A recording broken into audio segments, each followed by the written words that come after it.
పొద్దున్న వెనకొద్దానన్నా అన్న పొద్దున జరగమని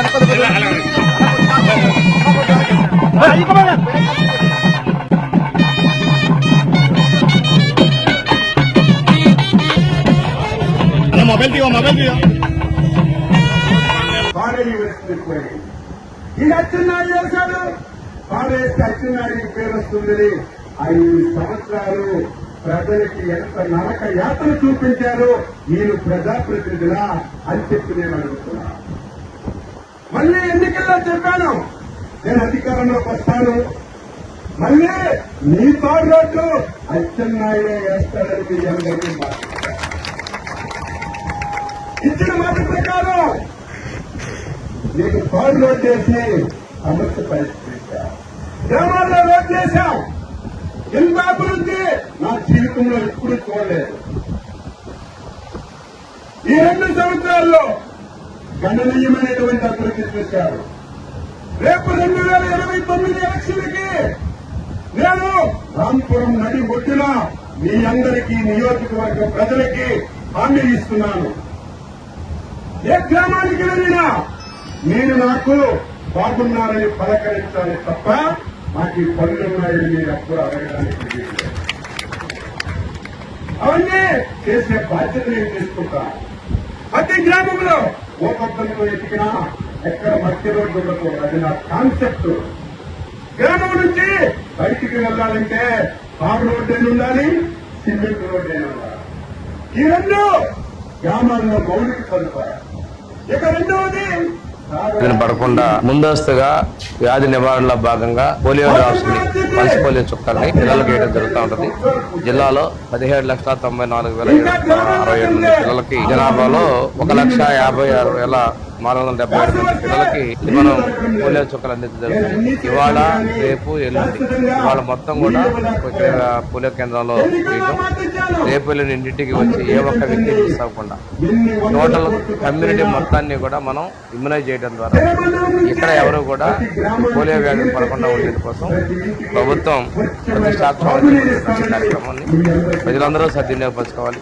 అదేవిధంగా వైద్య ఆరోగ్య శాఖ, అదేవిధంగా ICDS, మిగిలినటువంటి సిబ్బంది ఎవరైతే ఇందులో ఇన్వాల్వ్ అయ్యారో వాళ్ళందరూ కూడా పూర్తి స్థాయిలో, మీకు ఇది పూర్తిగా అలవాటైన వ్యాపకం, అదేవిధంగా మీరు బాధ్యత కలిగినటువంటి ఉద్యోగులుగా దీన్ని సాధించాలని చెప్పేసి పోలియో రైతులకు సంబంధించిన స్థానంలో మీరు సహాయాలు, సహకారాలు పూర్తిగా కోరుకుంటూ, దీనివల్ల సక్రమంగా పుట్టినా కానీ పొరపాటున ఆ వ్యాధి సోకకూడదనేటువంటి దానికోసం ప్రభుత్వం చేస్తుంది. చాలా వరకు దీన్ని నిర్మూలించగలిగాం మనం.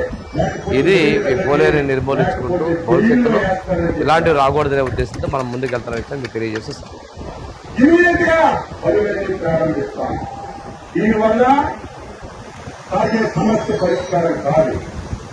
ముఖ్యమంత్రి గారికి చెప్పాను, తప్పులు లేవు, అయినా నా మీద అభిమానం, పార్టీకి నమ్మినటువంటి వ్యక్తులు, పార్టీకి నమ్మినటువంటి కుటుంబాలు, తెలుగుదేశం పార్టీ పుట్టిన తర్వాత ఓటమి ఇవ్వకుండా పసుపు జెండాకి గెలిపించినటువంటి నియోజకవర్గం మన జీవితం.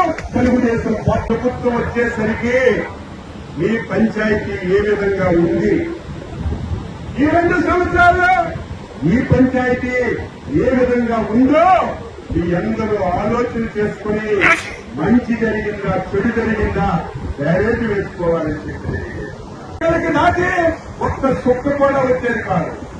2014-19 నేను మంత్రిగా ఉండేటప్పుడు వంశధార నీరు విడిచిపెడితే 2 రోజుల్లోనే పలాసాకి భద్రకొచ్చింది నీరు వచ్చేది. కాలువల్లో పూడికలు తీయలేదు, నీరెక్కడికి వచ్చేది కాదు. నేను వచ్చిన తర్వాత మొదట జిల్లా కలెక్టర్ తీసుకుని కాలువలన్నీ చూడటానికి కళాశాలకు వెళ్ళాను. అటు నుంచి లెక్కొచ్చేటప్పుడు అజయ్ కుమార్ గారు ఒక మాట పెట్టారు, సార్ మా వల్లూరు దగ్గర ఒక బ్రిడ్జి ఉండేది, బ్రిడ్జి పడిపోయింది, మా వాహనాలు వెళ్ళడానికి ఇబ్బందిగా ఉంది, ఒకసారి మీరు వచ్చి చూడండి అని చెప్పారు. నేను వచ్చి చూశాను. 2 సంవత్సరాల ముందు బ్రిడ్జి పడిపోయింది, చిన్న గొట్టాలు వేశారు. ఒక బరువు లారీ రావాలంటే కష్టం. ఆ రోజు చెప్పాను, కష్టమైన పని, లేదు, కానీ చెయ్యాలని తప్పనుంది. ఒక రోజు ఆలస్యమైనా మీ దృష్టి కడతానని చెప్పారు. ఇచ్చిన మాట ప్రకారం వంశధార కాలువ మీద దృష్టి కట్టి ఈ రోజే మా చేతుల మీదుగా ప్రారంభోత్సవం చేశారు. అక్కడి నుంచి ప్రారంభిస్తే వల్లూరు గాని, కోకన్నపల్లి గాని, గుంటూరు గాని, ఈ రోజు రాంపురం గాని, లక్ష్మీపురం గాని ఈ పంచాయతీలన్నీ తీసుకుంటే 24 మాసాల్లో 5 కోట్ల రూపాయలు ఖర్చు పెట్టారని అంతెందుకు ఒక్కరు ఎప్పుడూ మురుగుతాయి, ప్రతిరోజు విమర్శిస్తారు. అచ్చెన్నాయుడు విమర్శలకి ప్రతి విమర్శలు ఎప్పుడూ చేయడు, కక్షకి ప్రతి కక్ష ఎప్పుడూ చేయడు. నేను ఎంత మంచివాడనో, ఎంత సాత్వికుడనో 2 సంవత్సరాల పాలనే ఒక ఉదాహరణ. 5 సంవత్సరాల్లో కోతికి గొప్పలు చెప్ప దొరికిందని, చేతుల అధికారం ఉందని, అధికారం దేనికి? కక్ష పెట్టుకోవడానిక? తప్పుడు కేసులు పెట్టి జైల్లో పెట్టడానిక? మైకులు దొరికితే బూతులు తిట్టడానిక అధికారం? అధికారం దేనికి? ప్రజలకి సేవ చేయడానికి, గ్రామాల అభివృద్ధి చేయడానికి, ప్రజల హృదయాలు దోచుకోవడానికి అధికారం తప్ప, అధికారం ఏదో కక్ష తీర్చుకోవడానికి, ఊపిరి తిట్టడానికి.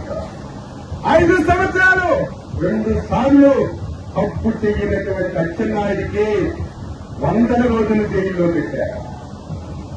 ప్రతిరోజు నా కటౌట్ల మీద బూటు కాలుతో తన్ని అవమానం చేశారు. ప్రతిరోజు నన్ను తిట్టని రోజు లేదు, నన్ను అవమానించిన రోజు లేదు. మా వాళ్ళందరూ అనుకున్నారు అచ్చెన్నాయుడికి ప్రభుత్వం వచ్చింది, మంత్రి పదవి వచ్చింది, రాష్ట్ర ప్రభుత్వంలో సుప్రీంగా ఉన్నాడు, వీళ్ళందరూ పని అయిపోయింది. 2 సంవత్సరాల్లో ఎవరి మీద ఇటువంటి కక్ష గాని, ఎవరు ఎన్ని విమర్శలు చేసినా అభివృద్ధితోనే సమాధానం చెప్పాను తప్ప ఏ ఒక్కరికి ఒక్క రోజు వాళ్ళ పేరు కూడా నా నోటంతో రాదు. వాళ్ళ పేరు చెప్తే ఆ శ్రమ దండగా, ఆ శ్రమ ఇంకొక దానికి ఉపయోగిస్తే ఒక మంచి పని దొరుకుతుందని 2 సంవత్సరాల్లో రామకు అభిమానంతో పరిపాలన చేశాను. ఈ రోజు నేనే వచ్చాను. 2019లో వేశాను, కొబ్బరికాయ కొట్టాను. మీ ఊరు చైతన్య నగర్ మీద వచ్చాను. అయితే వీరమంగళం రిజర్వాయర్ నుంచి ప్రతి గ్రామానికి స్వచ్ఛమైన నీరు 24 గంటలు ఇచ్చే కార్యక్రమం చేస్తాను. ఆ నీరు ఇచ్చిన తర్వాతే 2029లో మీకు ఎలక్షన్ ఓటు అడగడానికి వస్తానని చెప్పి తెలియజేస్తున్నాను. ఇక రైతుకి సాగునీరు, మన జిల్లా సాగునీరులో పదవి లేదు. వంశధార, నాగావళి, బహుళ, మహేంద్ర తనయ గలగలగల ప్రాంతాలు ప్రతి సంవత్సరం వర్షాలు పడుతున్నాయి. నీరంతా సముద్రంలోకి వెళ్ళిపోతుంది. ఈ ప్రాంతం అంతం లేక వచ్చి ఇతర ప్రాంతాలకు వలసలు వెళ్ళిపోతున్నారు. ఈ ప్రాంతంలో స్వాతంత్రం వచ్చింది, 70 సంవత్సరాలైంది. ప్రతి సంవత్సరం నాగం వైపు చూడటమే తప్ప సాగునీరికి అవకాశం లేదు. ఎక్కడున్నారు దివంగత నేతలు? తమ్మిడి నారాయణ స్వామి, మనందరి నేత గింజరాజు ఎర్రనాయుడు గారు. ఆ రోజు ఈ నియోజకవర్గానికి ఎమ్మెల్యేగా పనిచేసినటువంటి హనుమంత అప్పయ్య గారు. వీరందరూ చాలా శ్రమ పడ్డారు. నర్సింగిరిలో ఒక ఎత్తుకోట కొరకలిచ్చి ఈ ప్రాంతానికి నీరిస్తే మీరే దేవుళ్ళు, మాకంతకంటే ఏమీ అక్కర్లేదని చెప్తే చాలా ప్రయత్నం చేశారు. వాళ్ళ వల్ల సాధ్యపడలేదు. మీరు పిలిపించిన అచ్చెన్నాయుడికి ఆ అదృష్టం కలిగింది. 2014లో నేను పిలిచాను, మంత్రి అయ్యాను. ఇచ్చిన మాట ప్రకారం 3600 ఎకరాలకి మదన గోపాల సాగరం లిఫ్ట్ ఇరిగేషన్ ఇచ్చి మీ అందరికీ ఇచ్చారా లేదా ప్రతి రైతు ఆలోచన చేయాలి. 2019లో అధికారం పోయింది, లిఫ్ట్లన్నీ ఆగిపోయాయి. ఇది గొడ్డల పార్టీ. ఎందుకంటాం గొడ్డల పార్టీ? ఒత్తిగా అంటాము మనకి సరదా. గొడ్డల పార్టీ అంటే అందరికీ నరకడం, చంపడం, ఎక్కడ ఏది దొరికితే దొంగలాటమే అడగ తెలుసు. నేను ఇంత కోట్లు ఖర్చు పెట్టి లిక్విడిగేషన్ చేస్తే అది నడపలేదు.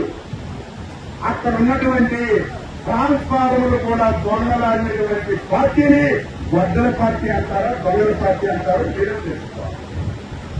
5 సంవత్సరాలు లిఫ్ట్ నడపలేదు. మళ్ళీ నేను 2024లో గెలిచాను.